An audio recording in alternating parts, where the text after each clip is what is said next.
जन्म कब हुआ था? जीवन परिचय आप तैयार करके रखे होंगे। अब जरा एक बार आप याद कीजिए कि भाई जयशंकर प्रसाद का जन्म कब हुआ था, आपको बताना है। 1885 में, 1888 में, या 1889 में बच्चों, या 1892 में। तो मैम जयशंकर प्रसाद जी का जन्म पूछा है ना, तो हमें याद है कि भाई 1892 तो होगा नहीं, है ना, और 1888 भी नहीं होगा, 1885 भी नहीं होगा। तो सही जवाब क्या हो जाएगा? 1889। ये इसमें इनका जन्म हुआ था। क्या आप इनका निधन बता सकते हैं कि निधन कब हुआ था? ठीक है, निधन बता सकते हैं, क्योंकि ये तो जन्म था, जन्म का समय था। निधन का समय क्या था भाई? 1937। ओके, क्या था? 1937 ये निधन हुआ था इनका। तो इस तरीके में आपको याद भी रहेगा कि मैम जीवन परिचय हम लोगों ने तैयार कर रखा है। Very good. देखिए मोस्टली सभी बच्चे के 1937 यानी निधन का आंसर करने वाले हैं अनुराग त्रिपाठी, है ना, Amit Om Kashyap, very good, Amit Kumar, Saviz Ahmad, Harsh Royal, Rahul Kumar, Suraj King, Shivam Kumar, very good. सभी बच्चे 1937 ही आंसर कर रहे हैं, बहुत ही अच्छा लग रहा है। आगे चले, याद रखिएगा बच्चों। और जन्म स्थान क्या था इनका? काशी था। तो मैम इस तरीके से हमें ये भी याद है। ठीक है, आगे चले, अगले प्रश्न पर चलते हैं बच्चों कि हिंदी का बेकन किस निबंधकार को कहा जाता है? हिंदी का बेकन किस निबंधकार को कहा जाता है? प्रताप नारायण मिश्र को, डॉक्टर राजेंद्र प्रसाद को, रामचंद्र शुक्ल को, या पद्मलाल पुन्नालाल बख्शी जी को? तो क्या है कि हिंदी का बेकन किस निबंधकार को कहा जाता है, ये पूछ रहा है ना मैम। अब मेरी बात एक चीज और आप ध्यान से सुनेंगे। पता है कि आपको ये लग रहा है कि मैम क्या इतने क्वेश्चन करेंगे तो क्या हमें और भी इससे अधिक पढ़ना पड़ेगा? अगर इन्हीं प्रश्नों को आप बहुत ही अच्छे ढंग से तैयार कर लेते हैं, बहुत ही अच्छी प्रैक्टिस कर लेते हैं बच्चों, तो यकीन मानिए कि इससे बाहर आपको नहीं मिलेगा। ठीक है, इनसे बाहर आपको क्वेश्चन नहीं मिलेंगे देखने को। पूरा पूरा चांस है कि आपको इन्हीं में से क्वेश्चन मिल जाएंगे, लेकिन कब? जब आप अच्छे से प्रैक्टिस कर लेंगे तब। हिंदी का बेकन किस निबंधकार को कहा जाता है? तो भाई प्रताप नारायण मिश्र, डॉक्टर राजेंद्र प्रसाद, रामचंद्र शुक्ल, या पद्मलाल पुन्नालाल बख्शी? तो मैम बख्शी जी को नहीं कहा जाता है, राजेंद्र प्रसाद भी नहीं होगा, प्रताप नारायण मिश्र भी नहीं होगा। हमारा करेक्ट आंसर क्या हो जाएगा? रामचंद्र कर रहे हैं, बहुत ही अच्छा लग रहा है देख करके। ठीक है, ऐसे ही तो हम लोग प्रैक्टिस करेंगे भाई ऐसे क्वेश्चंस की। 70 नंबर प्रश्न हमसे कह रहा है बच्चों कि ममता कहानी के रचनाकार कौन थे? ऐसे क्वेश्चन में तो आपको बिल्कुल भी टाइम नहीं लगना चाहिए। ठीक है, बिल्कुल भी टाइम नहीं लगना चाहिए बच्चों। ममता कहानी के रचनाकार कौन थे? जयशंकर प्रसाद, प्रेमचंद, अमरकांत, या कमलेश्वर? मैम ममता कहानी के रचनाकार पूछा है ना, और अगर ये भी पूछ लेगा कि कौन सी ममता कौन सी विधा है, तो हमें याद रहेगा कि ये क्या है, ये कहानी है। और किसकी है? प्रेमचंद जी की नहीं, अमरकांत की बिल्कुल भी नहीं, कमलेश्वर की बिल्कुल भी नहीं। किसकी है ये कहानी? जयशंकर प्रसाद की ये कहानी है बच्चों। ठीक है, जयशंकर प्रसाद जी की ये कहानी है। Very good. मोस्टली बच्चे लगभग 70% बच्चे इसका करेक्ट आंसर कर रहे हैं कि मैम ममता कहानी के रचनाकार कौन है? जयशंकर प्रसाद जी हैं। वेरी गुड, बहुत ही अच्छी बात है बच्चे, बहुत ही अच्छे से आप सभी आंसर कर रहे हैं, है ना। अब नेक्स्ट क्वेश्चन पर चलते हैं कि 71 नंबर प्रश्न है बच्चों, जयशंकर प्रसाद का नाटक नहीं है, आपको बताना है। जयशंकर प्रसाद का नाटक नहीं है तो ध्रुव स्वामिनी, चंद्रगुप्त, लहरों के राजहंस, या स्कंदगुप्त? तो जयशंकर प्रसाद के नाटक में चंद्रगुप्त, स्कंदगुप्त, अजात शत्रु, ध्रुव स्वामिनी। तो देखिए स्कंदगुप्त भी है, चंद्रगुप्त भी है, ध्रुव स्वामिनी भी है। तो हमारा करेक्ट आंसर क्या हो जाएगा? लहरों के राजहंस। क्योंकि मैम यहां पर पूछा गया है कि नहीं है, यानी कि इसमें हमें बताना है कि कौन सा नहीं है। तो लहरों के राजहंस किसका है भाई, है ना, फिर ये किसकी है? तो क्या हो जाएगा? मोहन राकेश। ठीक है, ये मोहन राकेश की रचना है। तो ऐसे में हमें याद रहेगा कि भाई ये जयशंकर प्रसाद जी का नाटक नहीं है।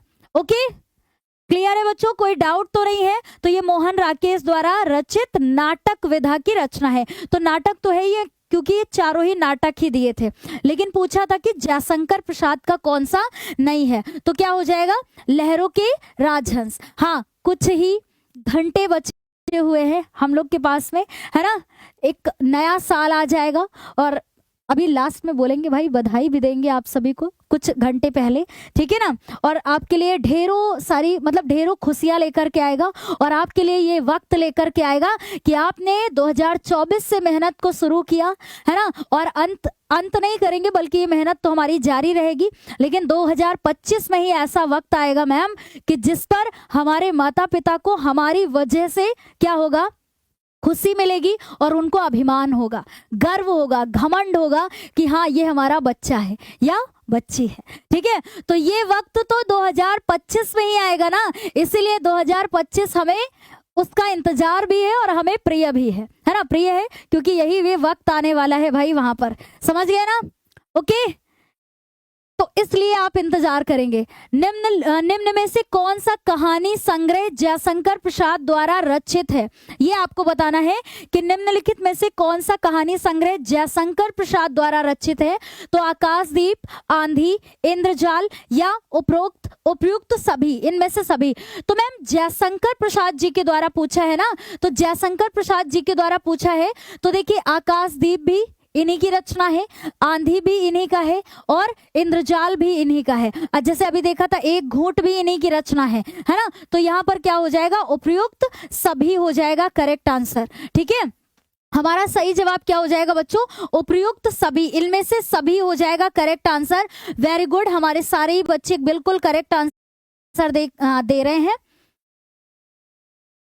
हाँ मैम 2025 का इंतजार तो बहुत ही ज्यादा है, क्योंकि जो आपने मेहनत करना 2024 से शुरू किया उसका अंजाम, उसका परिणाम तो हमें 25 में ही मिलेगा ना, इसीलिए 2025 का इंतजार हमें बहुत ही ज्यादा है। ओके, 73 नंबर क्वेश्चन है बच्चों, पदुमलाल पुन्नालाल बख्शी का जन्म कब हुआ था। तो इनका जन्म कब हुआ था बताइएगा। जैसे अभी जयशंकर प्रसाद का हम लोगों ने देखा था, है ना, वैसे ही इनका भी याद रखिएगा। पदुमलाल पुन्नालाल बख्शी का जन्म कब हुआ था, तो 1890 में, 1892 में, 94 में या 96 में। तो देखिए 96 नहीं होगा बच्चों, ठीक है, 92 भी नहीं होगा और 90 भी नहीं होगा। तो करेक्ट आंसर क्या हो जाएगा मेरे बच्चों, 1894 हो जाएगा correct answer. Very good, Padumlal Punnalal Bakshi का जन्म कब हुआ था। और हमारे बच्चे भी आंसर कर रहे हैं, क्या बात है, कितने परसेंट बच्चे आंसर इसका कर रहे हैं। गा करने वाले हैं ओनली 24% बच्चे आंसर। अच्छा 54 बच्चे कर रहे हैं, ठीक है, 54% बच्चे इसका आंसर कर रहे हैं कि मैम इसमें हो जाएगा 1894 हो जाएगा, ठीक है।